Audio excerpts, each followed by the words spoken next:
Olá, sejam todos muito bem-vindos a mais um episódio do nosso programa Voz da Sabedoria. E você que já está aí nos aguardando, eu recomendo que você pegue papel, caneta, que você prepare seu copo de água, que você compartilhe este link aqui nos grupos de condomínio, família, amigos, vizinho. Como eu sempre falo, aqui você pode compartilhar nos grupos de fofoca, porque é um conteúdo que vai agregar na mudança de mentalidade. Tenha certeza, não tenha receio, pode compartilhar com todo mundo aqui. Aqui é só para A e para B, não, é para A, B, C, D, E, o alfabeto inteiro, fique à vontade. E hoje a nossa convidada veio diretamente do Rio de Janeiro para estar aqui participando no nosso Voz da Sabedoria. Não é isso aí, Adelita? Exatamente. Nós vamos, para despertar, um despertar de uma pessoa que resolveu mudar a história e despertou para vários episódios bons, né? E hoje o Provérbios é o 4:7. O princípio da sabedoria é adquirir a sabedoria, sim. Contudo, o que possuis adquirir o entendimento. É aquilo que a gente sempre fala no Café com Provérbios, né? Sabedoria, princípios, temor, né? E fé. E mudança de hábito, né? O princípio da sabedoria é buscar tudo isso, né? Você mudar os seus hábitos, fazer coisas diferentes para que coisas novas aconteçam na sua vida. É isso mesmo, porque muitas das vezes a pessoa quer viver o novo, mas não está tendo atitude e decisão para fazer coisas novas. A nossa convidada hoje, ela vai aqui contar um pouco da sua trajetória de vida. Se ela fosse contar aqui um dia, não seria pouco, não seria o suficiente. E ela vai estar aqui contando como foi que ela decidiu assumir o protagonismo da sua história e dar sentido àquilo que não havia dado, que não tinha sentido na sua história. Então, a importância desse temor, da busca da sabedoria, que ali vem o autoconhecimento. Pri, é uma honra ter você aqui, fazendo parte conosco, agregando a nossa audiência com as suas experiências. Seja muito bem-vindo. Se apresente aqui para nosso público, tá? Obrigada. Ali a sua câmera, fique à vontade. Obrigada. Meu nome é Priscila Cristina, eu sou pernambucana, mas moro no Rio de Janeiro. Eu costumo dizer que eu sou uma longa história, apesar de ser ainda um pouco jovem, né? Tenho apenas 38 anos, mas eu tenho muita história para contar.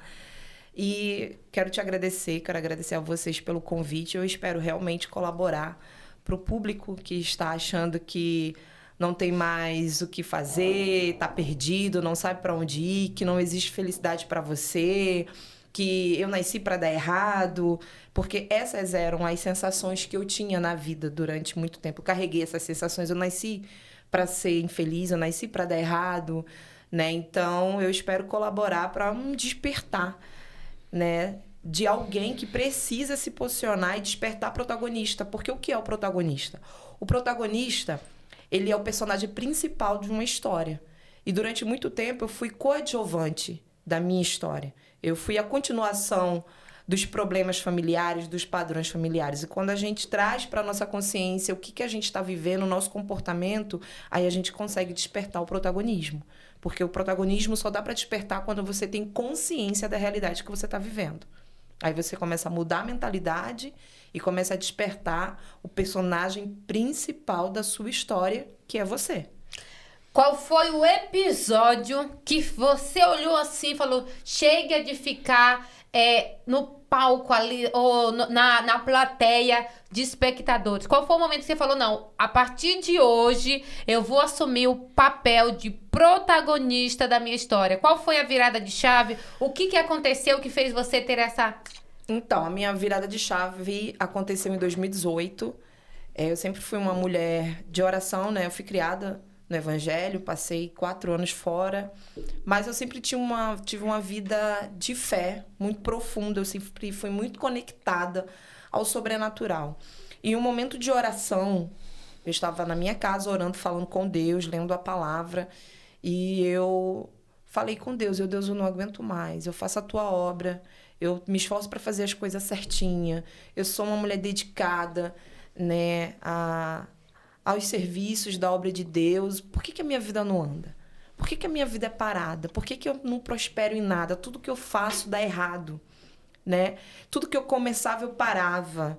Então, a minha vida era um caos, entendeu? Apesar de ser uma mulher de muita fé, a minha vida era um caos. E orando, naquele momento, eu ouvi uma voz na minha cabeça. E essa voz falou assim para mim, Priscila. Aí eu lembro que eu perguntei assim a Deus. Eu sempre trabalhava no Ministério de Libertação. Então, a gente fica muito focado nas coisas sobrenaturais, né? E eu perguntei a Deus, Deus, existe algum demônio que age na minha vida? Me mostra para eu entrar numa posição que ele saia, que faça uma oração. E eu ouvi uma voz claramente na minha mente. Não é demônio, Priscila, seu problema é emocional. Até aí, eu nunca tinha tentado para isso. Eu resolvia tudo com oração, com Bíblia, com palavras proféticas, com jejum. E quando Deus falou para mim que o meu problema não era espiritual, eu fiquei desnorteada. Porque eu só entendia de oração. Eu só entendia de espiritual. Eu não entendia da parte emocional. Mas aí eu fui procurar nas minhas coisas. Eu tinha ganhado um livro 5 anos antes, né? Eu tinha ganhado um livro que eu nunca li, que eu nunca dava importância, que era o livro Campo de Batalha na Mente, da Joyce Meyer. E aquele livro foi o início do meu processo. Foi o início do meu despertar. Foi ali que eu aprendi que o ser humano é tricotomo, corpo, alma e espírito. E eu estava fortalecendo muito um lado e esquecendo de fortalecer o outro, porque eu venho de uma família muito disfuncional. Então, para algumas pessoas que veio de família funcional, de uma criação, que teve acesso à educação, que teve acesso às suas necessidades básicas, né, atendidas na infância, tem mais chances de conquistar, né, de chegar a alguns lugares mais rápido. Mas no caso de pessoas como eu, improvável, que teve que lidar com a escassez emocional, mental, física, material, eu fui muito pobre. Minha família era muito pobre. É mais desafiador, né? Conquistar, acreditar que pode conquistar alguma coisa. Então, tudo começou com o livro da Joyce Meyer, que eu já tinha muitos anos, mas eu não valorizava, né? E talvez para você, o que você precisa é olhar se você já ganhou um livro há muitos anos, que nunca deu importância. Esse livro pode ser a chave que vai virar a sua vida. Priscila, esse livro eu já li, né? E já faz alguns anos e já aprendi bastante coisa sobre esse livro, né? Aprendi muito com ele sobre a questão da mente, né? Da batalha na mente, que é aquilo que você está falando, que é a nossa história, muitas vezes vem o mental. E é isso que está acontecendo. Muitas vezes a gente, quando está na igreja mesmo, acha que tudo é espiritual. Espiritualiza tudo. E esquece que você é tricotônico, como você está falando, corpo, alma e espírito.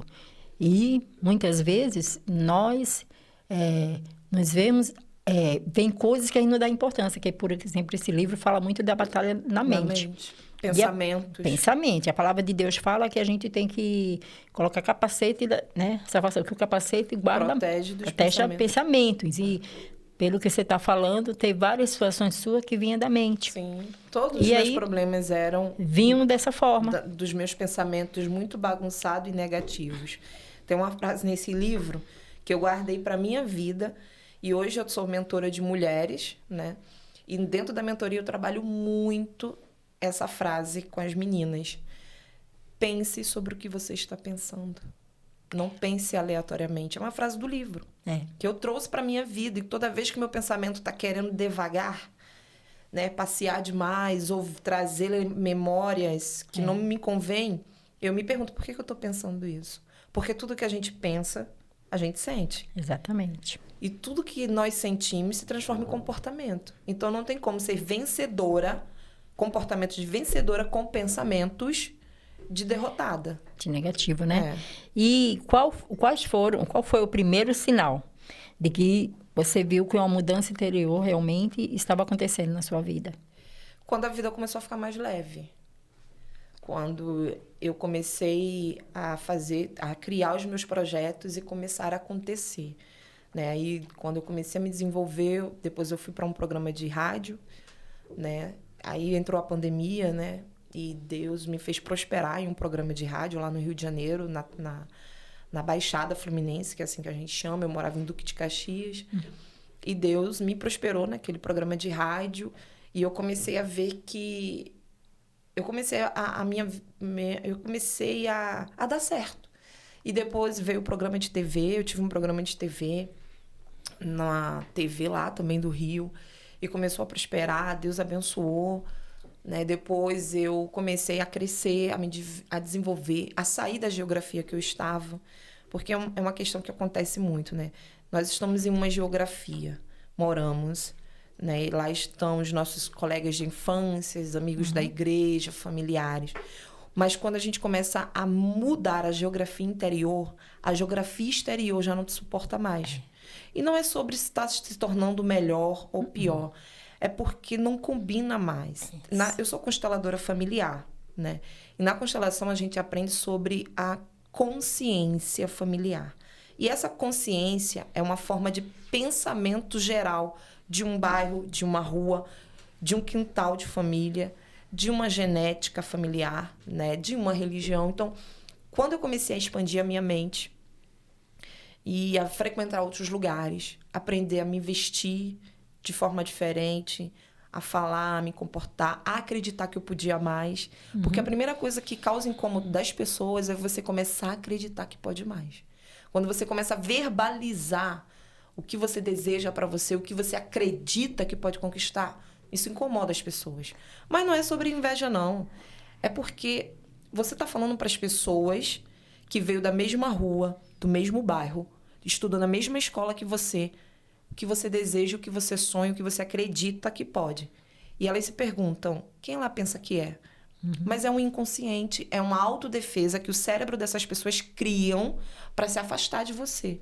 Então, depois de basicamente 1 ano, Deus mudou a minha geografia, me tirou, me arrancou de onde eu morava, me levou para outro bairro mais evoluído, com, né, outro tipo de consciência coletiva, onde as pessoas, todas elas acreditavam que podia mais. Né? Aí passei 2 anos nesse bairro, fui crescendo, continuei lendo muito, frequentando muitos workshops, trabalhando, fui fazer terapia para fortalecer minhas emoções, porque nesse processo eu ainda estava casada, fazia parte de um relacionamento extremamente abusivo, eu era dependente emocional e descobri isso na terapia. Me tornei terapeuta, de tanto que eu gostei. E aí venci mais um bloqueio quando eu entendi que o meu casamento não teria restaurado, que era uma crença que eu trazia da religião e era uma lealdade que eu tinha, né? Que a gente chama na constelação familiar de lealdade invisível, né? É aquilo que a gente sustenta na dor para ser leal às nossas antepassadas. Todas as mulheres foram infelizes, todas as mulheres viviam casamentos infelizes, então, para ser leal a vocês e me sentir pertencida, eu vou ser infeliz também. E eu venci isso na constelação familiar, busquei força, entendi o que eu estava vivendo. E mais um romper na minha vida foi quando eu dei o fim àquele casamento de 19 anos, que eu fiz de tudo que você possa imaginar para manter o meu casamento. E depois eu descobri que não depende só de um, depende dos dois. Né? E às vezes a mulher quer ser forte demais. Eu costumo dizer que a minha capa de guerreiro eu já abandonei há muito tempo. Isso não vier fácil para mim. Essa crença de que porque está difícil e é porque é de Deus. Quando é de Deus é difícil. Não, quando é de Deus é fácil. Não pesa, Quando né? é de Deus é fácil. Vem, eu sou eu atraio tudo que é bom, tudo que é maravilhoso, tudo que é excelente. Eu sou convidada, eu sou especial, eu sou estrela, eu sou escolhida, então eu atraio. Quem tinha que pagar sacrifício por mim já pagou, que foi Cristo. Hoje eu só desfruto, é a palavra que a Vandiane usa muito, Desfrute. né? Eu só desfruto do que a cruz me liberou.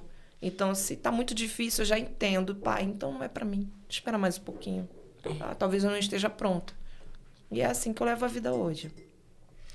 E você compartilhou aí que teve esse fim desse relacionamento de 19 anos. E como que foi essa protagonista entrando em cena? Um processo. E ela tá se autodescobrindo, mas ela também, por outro lado, ela está rompendo ali com um padrão, com um relacionamento de longos anos, né? Foram 19 anos, ele é o pai das minhas filhas, né? Eu aprendo na constelação familiar, na constelação familiar que não existe ex-marido. Mesmo que eu case novamente, ele será para sempre o meu primeiro marido e aquele que vier depois será o meu segundo marido. Porque tudo que a gente botar ex, a gente exclui. Então, ex-marido não é excluído na nossa história. Até porque temos os filhos. Uhum. Então, na constelação, o que eu aprendo? Eu amo o meu primeiro marido através das minhas filhas. Cuidando, zelando, protegendo minhas filhas, mesmo que o outro não faça parte dele. Foi uma coisa que eu tive que aprender e guardar para mim. Nunca é sobre o outro, é sobre mim, é sobre quem eu quero ser, é sobre o que eu quero fazer e qual o legado que eu quero deixar. Então, eu não me importo com o que o outro faz, eu quero saber de mim. Então, assim, foi desafiador, porque eu tive que lidar com a vergonha, com a humilhação, que a crença que casamento era para sempre, mesmo que fosse a custo de agressão física, de humilhação, de morte. Então, eu venci muitas crenças, né? E em 2023, quando eu tomei essa decisão, foi muito triste. E eu falei para mim mesma, eu vou chorar o luto do meu casamento. Eu vou chorar, eu vou sofrer, eu não vou usar máscaras, eu vou viver toda a dor que eu tiver que viver, eu vou viver agora. Porque eu cansava de atender mulheres que já tinham se separado há 5, 10 anos e ainda estavam lá presas e casadas emocionalmente com o marido. Uhum. E chorando um luto. Esperando, porque né? quando... Nem que esperou, até recomeçou várias vezes. Mas é tipo assim, sabe essas mulheres que terminam o casamento, aí depois vai pra internet, me livrei, tô bem, tô maravilhosa, agora primeiro eu, segundo eu. É tudo uma farsa. Mentira. É uma farsa. Ninguém casa pra se separar. É triste. Casamento é uma dor, é um enterro. E eu vivi esse enterro. Então eu chorei muito. Eu me permiti ser vulnerável. E nesse processo eu fui ameaçada. Né? Ele foi para as redes sociais, me defamou. Eu tentei durante anos ajudá-lo com a dependência química, mas ele nunca conseguiu vencer. Eu fui dependente química também, conheci ele nessa vida, né? Com 17 anos. Então, ele foi nas redes sociais, ele me ameaçou, ele ameaçou amigas minhas, clientes minhas. Ele procurou a liderança da igreja e me defamou. E eu fui excluída, né, do departamento que eu servia pelo WhatsApp, né? Uhum. A minha líder me dispensou, falou para eu me afastar e falou, não frequente mais lá a consagração, porque ele pode vir fazer um escassel, fazer alguma coisa e eu tenho que proteger a igreja. Em vez de te acolher, né? E, né, a minha pergunta foi, eu não sou igreja? Quem é a igreja? Então, essa separação mexeu em várias áreas da minha vida, né? Eu descobri muito sobre o ser humano, aprendi muito sobre o ser humano, né? Tinha dias que eu pensei que eu ia morrer, né? Porque ele invadiu o meu apartamento, quebrou tudo. Eu desenvolvi transtorno pós-traumático, né?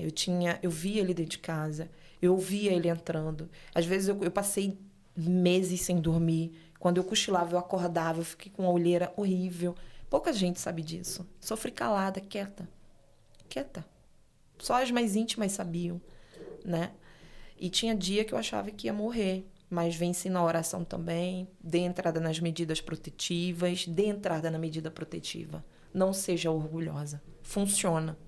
Porque tem muito homem que só é valente com a esposa, mas quando o oficial de justiça chega com um papel lá na porta dele, entendeu? E foi o que aconteceu. Quando ele recebeu a medida protetiva, ele veio para São Paulo, tá? Né? E aí, enfim. E foram vários processos e eu fui me cuidando, fui ler livros sobre o luto do casamento, né? Fui aprender para me curar, fui frequentar lugares que me ajudou muito.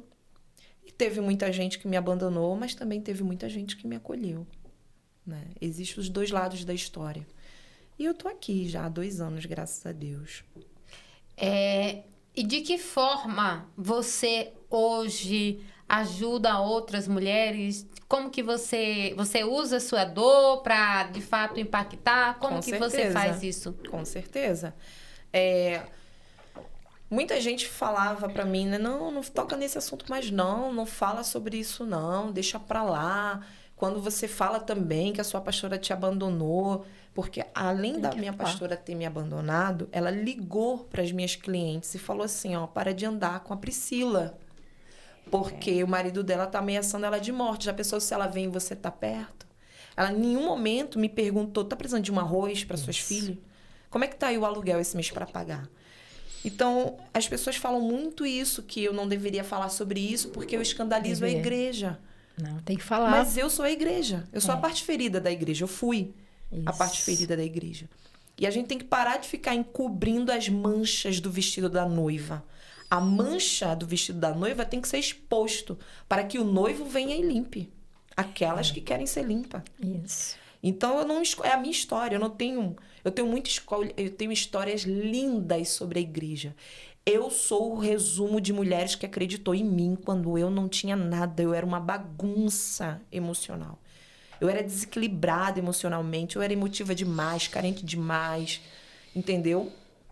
E mulheres como Eleusa Matos, Edilene, Pastora Márcia, Thaís, sabe? E outras mulheres que passaram na minha vida, mulheres de Deus, que me acolheu, que investiu dinheiro em mim, que pagou curso para mim, que me deu livro de presente, que investiu. Eu tenho histórias lindas na igreja, mas eu também tenho histórias tristes para contar. Então, essa é a minha história. Então, eu atendo hoje, por incrível que pareça, quando eu criei minha mentoria, eu falei para mim, Vandiane, eu não quero lidar com mulheres crentes, que elas são muito problemáticas. Todas da minha mentoria são evangélicas. Todas sofreram abusos religiosos. E eu não busquei isso. Todas passaram por alguma fase na vida que perceberam que foram manipuladas, abusadas e usadas dentro da igreja. E sim, elas também carregam marcas da infância, né? Eu sofri muito com a rejeição. E essas mulheres também carregam rejeição, abandono. E isso é real. Deus usa a nossa dor para curar outras pessoas. Eu sempre ensino para as meninas, parem de ficar acreditando que só porque você está fazendo terapia, está aprendendo, ou vai se tornar psicóloga, psicanalista, você não vai mais sofrer. Isso é história. A diferença é que você vai aprender a lidar com o sofrimento. E você vai evitar alguns sofrimentos.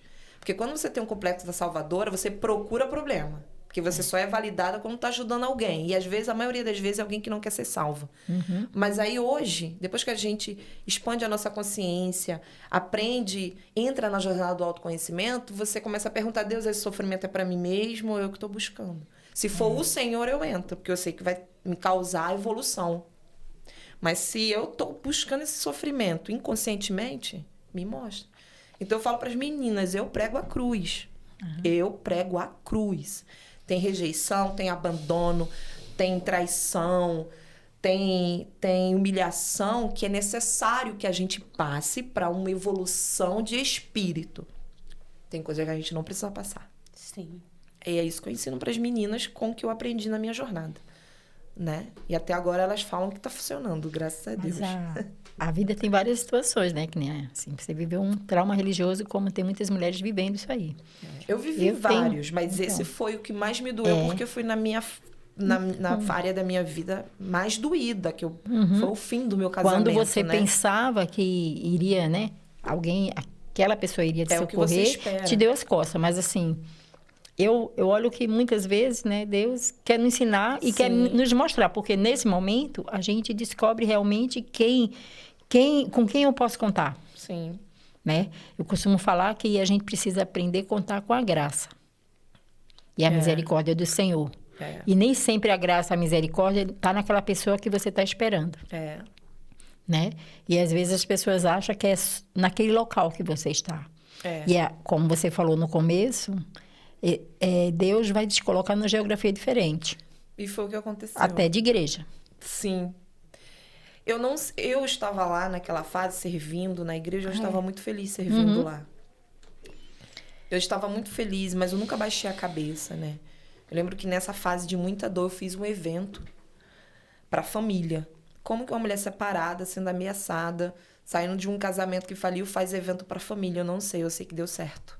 Levei palestrantes, amigos meus, pastores, pastoras. E muitas famílias foram tocadas. No auge, eu falei, Deus, o fim do meu casamento vai levantar outros casamentos. Porque eu não prego divórcio, eu não prego separação. Eu acho que tem casamento que tem, sim, chances de ser restaurados. Mas tem níveis de abuso que não dá. Então, eu fui apedrejada por algumas lideranças lá da minha igreja. Inclusive, essa pastora falou, ela não está debaixo da bênção. Né? Ela tiraram o print do meu evento e rolou em grupo, né? Fui falada, defamada. Quem é ela para estar fazendo evento para a família? Aí eu mandei o recado, eu falei, eu sou a mulher que não vai se prostrar. Porque eu sou uma profissional. Eu não sou pastora, eu não sou missionária, mas eu sou uma profissional da área terapêutica. Eu tenho autoridade, eu estudei para ensinar outras pessoas a se proteger emocionalmente.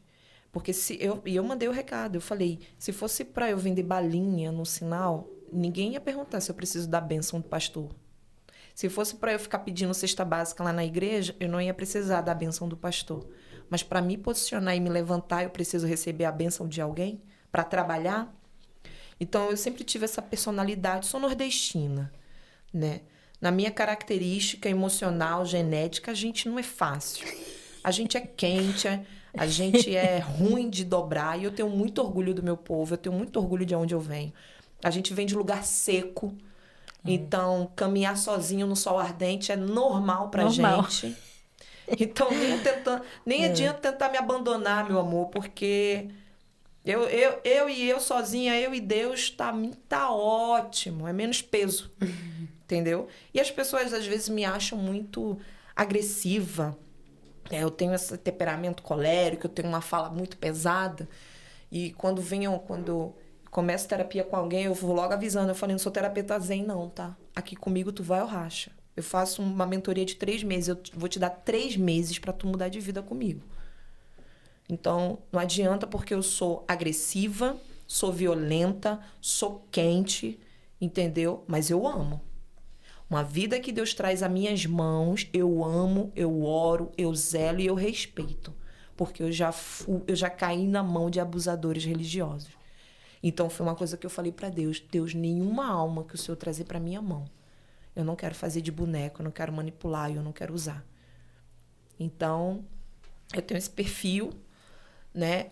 E nunca me dobrei. E foi o que você falou. Deus, mais uma vez, depois dessa dor, me tirou daquela geografia, me levou para uma geografia. Eu sempre sonhei em morar perto da praia, sempre sonhei.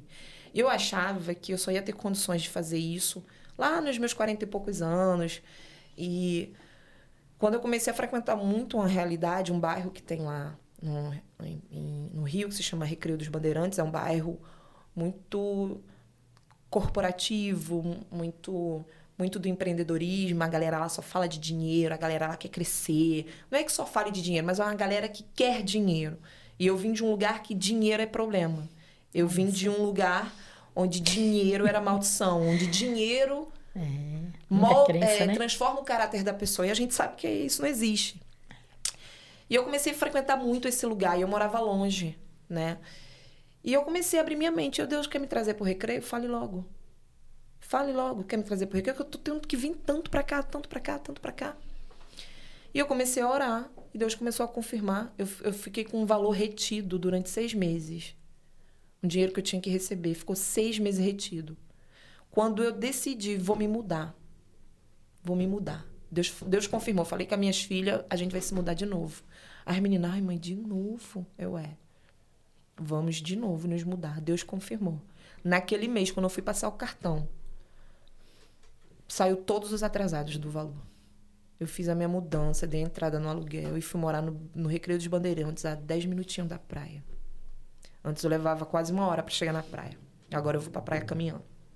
E é um ambiente que eu me sinto pertencida, onde as mulheres querem enricar, as mulheres querem prosperar, querem ser casadas, mas entendem que a renda familiar também pode vir através da mulher, que essa cultura que só o homem é provedor. O homem deve ser o provedor, deve, mas a mulher pode enricar, crescer, prosperar E eu venho de um lugar onde a mulher não pode crescer mais do que o homem. E foi uma coisa que eu falei para Deus. Eu falei, Deus, o homem que eu quero, eu não sei se existe. Mas eu quero assim, assim, assim, assim, assim, assim, assim, assim, assim. Eu já com 36 anos, quando me separei, né? Eu quero assim, assim, assim, assim, assim. E uma voz que ecoava muito quando eu me separei era: quem vem me querer? Eu com 36 anos. Olha como o relacionamento abusivo faz você acreditar que você não é nada, que você não vale nada. Eu acreditava que... Eu olhava no espelho e falava, eu não sou mais tão bonita assim.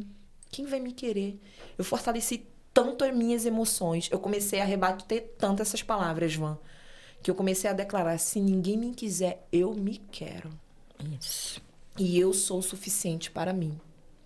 Comecei a trabalhar o lado fisiológico, porque eu fui casada. Tem um lado fisiológico também que pede, né? Quer relação sexual. E eu comecei a trabalhar isso. Eu falei, isso é fisiológico. É igual vontade de comer. Dá e passa. A gente consegue fazer jejum. Comecei a tratar todas as áreas da minha vida. Emocional, o fisiológico, os hormônios. Entendeu? Fiquei esperando no Senhor até que conheci o Ricardo. 1 ano depois, né? Conheci o Ricardo. E ele se encaixa em todos os checklists da minha lista que eu apresentei a Deus, que eu co-criei em Deus, né? Porque eu falei, a primeira coisa quando ele falou que estava interessado, eu falei, não quero ninguém. Não quero você e não quero ninguém. E ele ficou lá insistindo e conversava comigo. E eu falei, meu filho, eu sonho muito alto. E eu não abandono os meus sonhos por ninguém. Eu tenho uma promessa aí de ir pra Europa. Tu vai querer ir comigo? Eu vou nos Estados Unidos. Tu vai querer ir comigo? Eu tenho promessas. E eu não vou abandonar por ninguém. Se você quiser ir comigo, ok. Se você não quiser, eu também não vou implorar pra você ir, não. Você vai ficar? Ele, não, a gente... Vamos ver. Eu falei, não, quem tem que ver é você. Porque se o Senhor falar hoje pra mim, tô te levando não sei pra onde, eu vou. Porque eu só tenho compromisso aqui com as minhas filhas. E ele decidiu encarar aí a louca da Priscila, porque é assim que o povo ainda me chama. Priscila é doidinha. Eu falei, sou doidinha mesmo. É porque o problema de mim pra vocês que são, é que eu acredito piamente nas promessas de Deus pra minha vida. É isso. E olha o quanto esse seu posicionamento, porque você teve diversos ali ataques, diversas vozes. Na mente, principalmente. E o quanto que essa resiliência, a sua postura, o posicionamento te manteve e te fez chegar até aqui. E hoje você está aqui conosco no Voz da Sabedoria, compartilhando algo que você passou, venceu e hoje serve de inspiração para outras pessoas. Pri, agora olhando naquela câmera centralizado, eu quero que você deixe aqui uma mensagem para nossa audiência que nos acompanha, para mulheres que talvez está presa até mesmo a um ciclo religioso. Eu fui essa pessoa que, tanto no meu primeiro casamento, quando eu estava no processo de divórcio, o meu líder ele falou assim, que eu estava, que meus filhos iam ser traficantes, sabe, alcoólatras, que ia viver na rua, que ia mendigar, tudo isso, se eu tomasse aquela decisão de sair de casa com aquelas crianças. Hoje meus meninos são homens de bens, aí trabalhadores, com uma vida digna, honesta, têm um temor e tudo. E já agora no meu casamento também, quando nós tivemos essa mudança de realidade, de mudar de cidade. Quando eu me permiti me autoconhecer também, o meu líder em cima do altar falou assim, você está jogando a sua família no buraco, na ruína, buscando esse negócio de conhecimento, de comprar curso, de fazer treinamento. Então, e eu ali decidi, eu falei, se ele está falando isso é porque eu estou no caminho certo, eu não vou desistir. Foi uma coisa que eu aprendi, Vandiane. Isso aí que você está falando é primordial. Eu sempre me destaquei muito por onde eu passei. Sempre fui muito perseguida pelos grandes. Sim. A igreja sempre gostou muito de mim. Eu sempre fui acolhida pelos membros. Mas os grandes que tinham autoridade, poder para falar, tinha problema comigo. Sempre tinha, eu despertava. Porque eu tenho esse posicionamento. Para você me convencer não é fácil. Eu sou questionadora. Eu tenho um cérebro. E sempre gostei de usá-lo. E eu lembro que quando eu comecei nas redes sociais, eu comecei a fazer parceria por conta do meu programa de rádio, começaram a me chamar de blogueirinha. Na igreja, o meu pastor falava, vamos dar a oportunidade para a nossa blogueirinha, com deboche. Eu lembro de uma vez que esse mesmo pastor falou assim para mim, você não deixa sua filha ir participar disso, daquilo, não sei o quê, coisas da igreja. Que eu falava, mas é porque eu não vejo coerência liberar minha filha para esses eventos. Ela, mas se fosse para um funk, e por que minha filha vai pro funk? Porque ela é filha de drogado? Porque eu sou ex-drogada? E aí a minha filha, é certo que a minha filha vai engravidar na adolescência, vai virar a cabeça? Eu quero falar uma coisa para você, querida.